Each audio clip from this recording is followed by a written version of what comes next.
Hey, y'all watching this on 680news.com. This is 680's music reporter, Rudy Blair. You know, whenever you say anything about a group like Evanescence, two-time Grammy Award winners, you got to think about the haunting voice and the beautiful eyes of Amy Lee.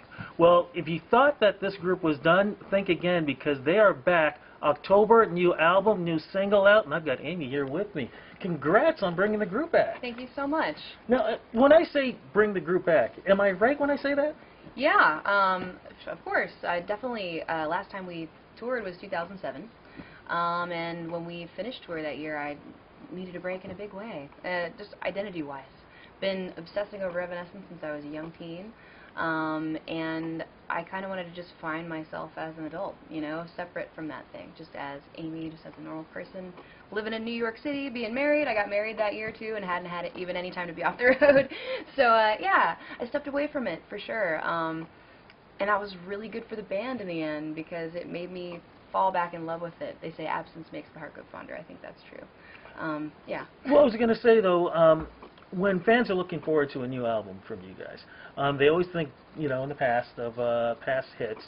Do you think about that, and is there anything where you have to say to myself, oh my goodness, do I top myself, or do you just say, you know what, that road is done, here's a new road? I think it's a little bit of both. You know, I love all the music that we've made, I really do, and we just played our first two shows back in a couple years. This last week we just played Rock on the Range in Winnipeg. And I really enjoy playing Bring Me to Life. I enjoy those moments where the crowd knows all the words. I mean, I always will. So you got to appreciate that always, and remember that. But of course, we're the most excited about playing the new songs. It's cool because already What You Want's only been out for a couple of weeks, and the fans are singing along and fist pumping the way they should be. So yeah, I mean, I wouldn't want to come back if it wasn't something worth coming back for, you know. We took a long time writing the record, and a big part of that was just that, I mean, as always, I want it to be really good. I want it to be worth it. I want to live up to my own expectations for what I want, you know, as an artist, and like make myself happy. At the same time, I don't want to let the fans down either. I want them to be excited about the new material more so even than the stuff from the past. Well, I want to get a little bit more into the new material, but I want to get right to the name of the album. It's your third album, but it's Evanescence. That's right. There's a couple of reasons for that. I think the heart of which is this is a band. Like, this is really who we are. I feel like I said all that about having to find myself, as myself, all that. It's been that for Evanescence, too. This group that we have now, this lineup, this is the same group we had last time we were out touring, and by the end of it, I felt like we were just playing better than we'd ever played live, and we loved playing together. Everybody involved was actually part of the creation of this from the ground up. That's new for us. You know, it was always just kind of me and one of the guys before. And this time we really sat and jammed. Like, you know, the drummer at the drum set, the guitarist on guitars, me at the piano and singing, and us just like hammering out ideas together. That may not sound that strange, you know, to you, but for me, like, it was always a much more intimate process for Evanescence. You know, it was like me writing by myself, or me and one guy like in a room, like with the, you know, the computer and the keyboards and all the programming and stuff, and building the song that way. But we have every single guy in the band is really talented musically and brings something to the table. And we all love Evanescence and get what that is, and nobody's trying to pull it off in some other direction. But that in itself gives it a whole new life and a strong heartbeat. You know, at the center of the whole thing there's this band feeling, and I think that's the coolest part about the new album, and what sets it apart a little bit is that kind of raw center. Of course, on top of all of that, you know, we've got the big strings and the epic production that, of course, we're always going to have. Yeah. Now, what would you say is your comfort zone then? Like, I liked what you were telling me about the writing, but what is your comfort zone for writing?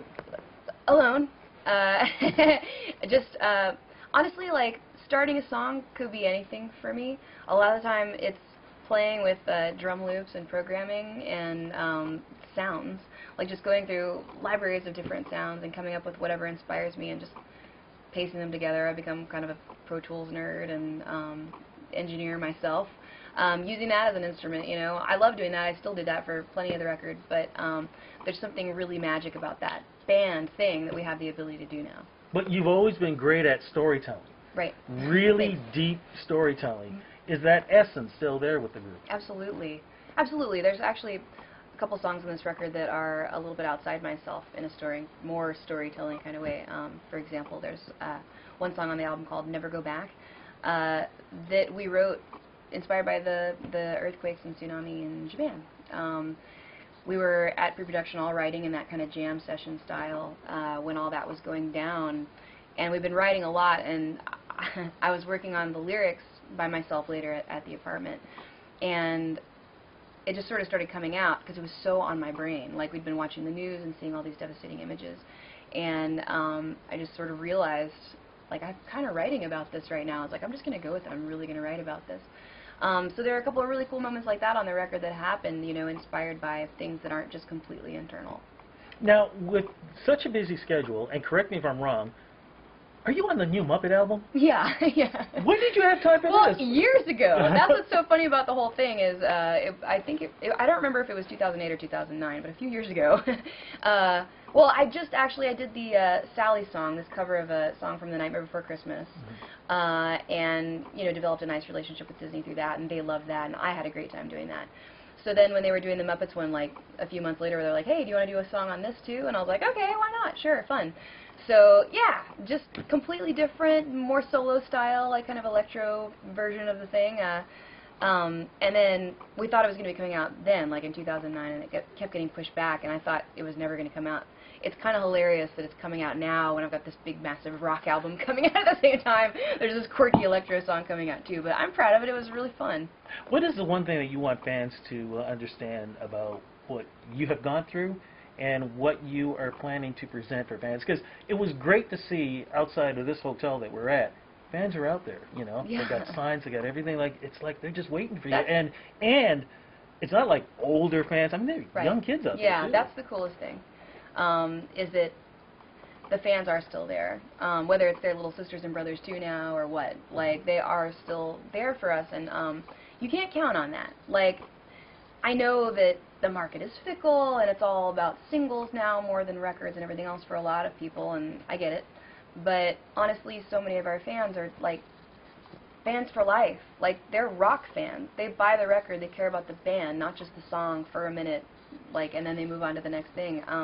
It's been really cool to see them just pop back up over the past year or so as we've been gearing up for releasing the record all over the world. You know, now that we're on the internet and all of this communication is so much easier, I can go on Twitter and all of a sudden I've got like 200,000 followers, and everybody's talking to me like, why haven't you come to Paraguay? Like, why haven't you come to Indonesia? And I'm like, wow, people in Indonesia have been waiting for my record for the last few years. It's huge. Our fans are a huge part of this, and that's another reason for the self-title. Like, so much during, like, this whole past 8 months, especially in the last of the writing and creation of this thing, we were thinking of them. Like, we're writing songs and playing parts, and I'm going like, man, I cannot wait. The fans are going to love this. I can't wait to share this with the fans. It's about them too. Fantastic. Love this. Tour-wise, what's going to happen? We're going to be touring for the foreseeable future all over the world. Yeah, starting in October. Great. We're doing U.S. in October for 3 weeks, and then Europe for 3 weeks. And then Canada. Yeah, we'll Canada? be here. Obviously, we're going to be here. We're here now to get you ready for it for later. Love it, love it. Website, Twitter, where can we follow you? I am Amy Lee Ev on Twitter, and Evanescence is Twitter too, at Evanescence. And then evanescence.com. Yeah, there's plenty of other sites that are kind of unofficial. There's also evfanclub.com. Oh, love it. And, of course, the album, Evanescence, out October 11th, I do believe. That's right. So, fans, make sure you pick this up, because I don't want to call this a comeback.